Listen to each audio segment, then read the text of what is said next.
and welcome to number 33 of Travels Around My Bedroom. And today I am continuing our little adventure to Benin. Now, what I explained yesterday is that one of the reasons I chose, I chose to go to Benin was that I had always been fascinated by the Amazon warriors, yes, and I wanted to know more about the women in Benin as well.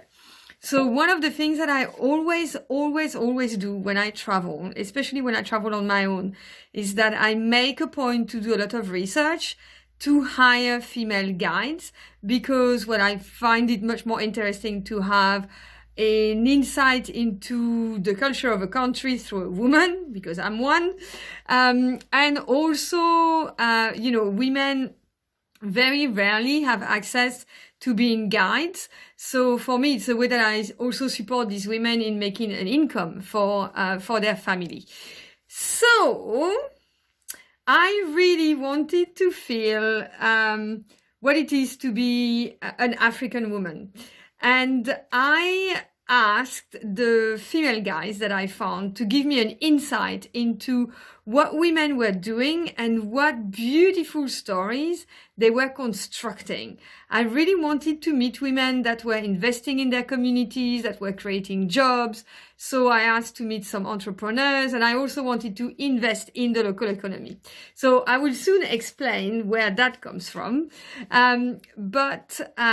One of the experiences that I had was, and what I really wanted, was to meet women entrepreneurs and to learn from them, because I think it's incredibly inspirational to see what women are doing within such limited resources, and how inventive and creative they can be. So I worked with one of the women that I was training over there, Sylvie, and she got me to meet a lady called Madame Bertie. And where's Madame Bertie? She's here. Da-da-dam. I've got several pictures for you. And oh God, hold on. They're not in the right order because I'm missing something. Oh, here she is again. So Madame Bertie, so I'm really running out of ink. She has this shop where she's a wholesaler, and she makes all sorts out of completely and utterly organic products, yes? So she sells mango juice, or all sorts of fruit juices, which she bottles up herself.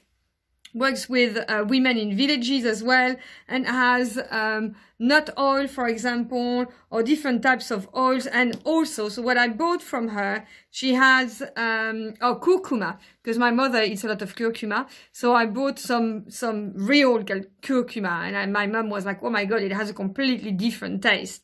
And then some karité butter. So that's how she makes it, 100% natural. And she created this one has, I think, some curcuma inside. There's a couple of things in there. And it's a fantastic cream to hydrate your skin. So the funny thing is, when you put it on, you get some kind of yellow skin, but after it disappears. But you can see that I just changed skin color immediately. But it smells beautifully, and it's very good for the skin. So one thing that I also brought back by going to the market was, oh my God, I forgot what it is. I'll tell you later when it comes back. I brought back a massive pot. Oh my God, I will think about it. Just, I lose things sometimes. Get too excited as usual.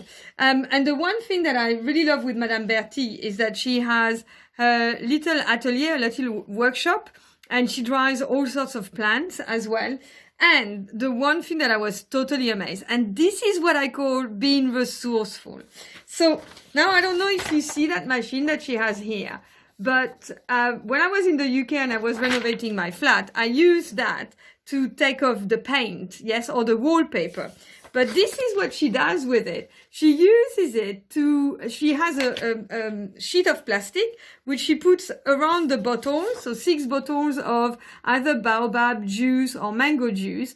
And after that, she melts the plastic over the bottles to be able to transport them more easily.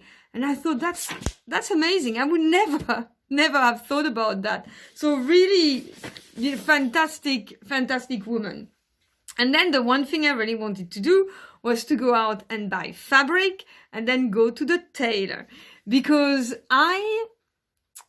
so, yesterday when I talked to you about the different kind of women that we can be, and when I think about African women, I always think about being a queen. It's always kind of this African queen. I love the way African women just sway and carry and hold themselves. And I always feel like if I wear, traditional African fabric, that makes me feel a little bit more like a queen. So I really admire that in them. They have a sense of style that is unparalleled. So, Sylvie and I, we went to the market. But before that, actually, what we did is we also went to, so this is Sylvie and I. On our motorbike. This is Sylvie here. And we went to visit a place where they were weaving fabrics as well. And the lady who owned it, whose name I have forgotten, sadly, so you can see here, this is all the oh my God, I forget my words today. The thread, that's it. That's going from one, it was about, I would say 15 to 20 meters. It was really, really big as a warehouse. And they're just doing it with the wooden machine, which is just incredible. And the girls would work on that between 10 to 12 hours. I mean, it's not, I don't approve of that. But it's an income. And when you see these things, your place is not to judge. It is to understand and to be compassionate, really. That's and to learn. So she had a shop, and I bought something from her shop that she made. Yes, two things actually. Here I am. This beautiful scarf here, which I absolutely love. It's really, really gorgeous. It kind of makes you shine. Yes, feel even more like a queen now. And then this amazing tunique, which actually is not at all a tunique for women. It's a tunique for men. And here I have a picture. Hold on. Can you see how it goes with the pair of trousers? But this pair of trousers is far too big. So I just bought the top. And I left her the trousers, so she's got to make another top. And when I wore it, when I was doing my training workshops with my male guides, they absolutely loved it.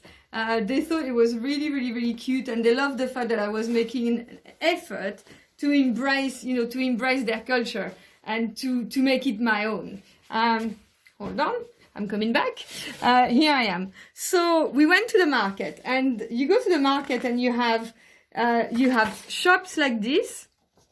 And you have lots of textile, and what I used to do is I asked Sylvie to take pictures of me, and then I would choose the fabric that was the best. I didn't buy any of those two, but we then went to the tailor, and it's a really small place. I had 3 tailors in total, because I get a little bit mad, and then I'm like, we're going to give this person some money, this person that some money, especially when I love the women that are doing it. So what's very interesting is that the tailors, they don't see themselves as entrepreneurs or as shopkeepers. They are teachers, because they have apprentices, and their job is to train an apprentice so that apprentice can then open her shop. So they they don't consider them, they believe that they are teachers, which I think is a really cool concept. And so you get all the models on the wall, and then you point out which one you want, and then you get, and then you get to get measured here. That's with one of my tailor, and that is with Martin here, who ended up becoming a great friend, and she made me what I'm wearing now. So these are actually, I can't remember, I bought it I think in a shop, so these are other shops as well. What I used to do, and I'll show you this, is take on again the fabric and then see how it looks by taking pictures. But here you are, this is Martin with the dress. So it's actually a skirt and a top, because they had slight issues dealing with the fact that I have a small waist and big tits. Maybe I shouldn't say that, but there you are. So I wanted to share with you some of the clothes that I had made there. So just bear with me. I just bring all of that. So what's great is that I had additional fabric, and my mum made me a mask out of that, which is lovely. But here, you know, this is this is it. Yeah. So this is here. This is a top that goes again with a dress here, kind of bustier. That's the fabric that you saw on the picture. Put that on the floor. I had a trouser suit made as well, like this, with a belt. So what I love, this one shrunk. So I've got to do something about it, because I really want to wear it. What I love about it is how garish and how courageous the colors are. This one, oh, it's not the right way.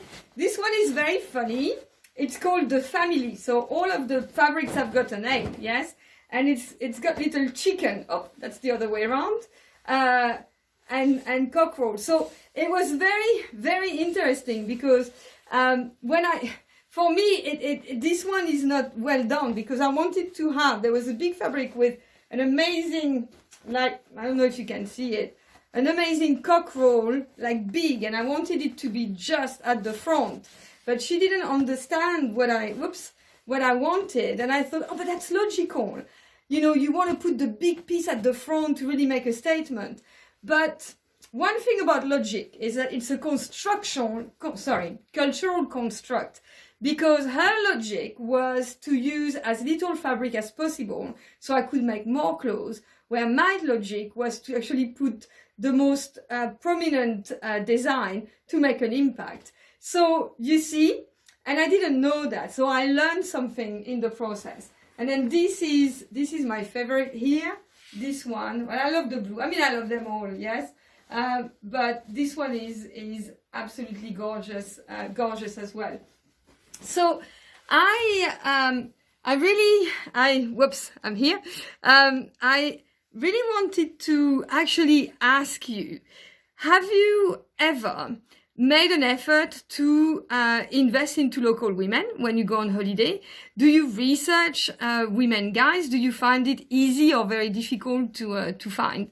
I find it very difficult. I always have to do a lot of research for that. But I'd love to know. And also, does it make, when you are with a woman, does it make a difference? Do you get a better experience at the as a result? So thank you very much for that, and I hope you found it interesting. Okay, bye bye, and have a lovely day.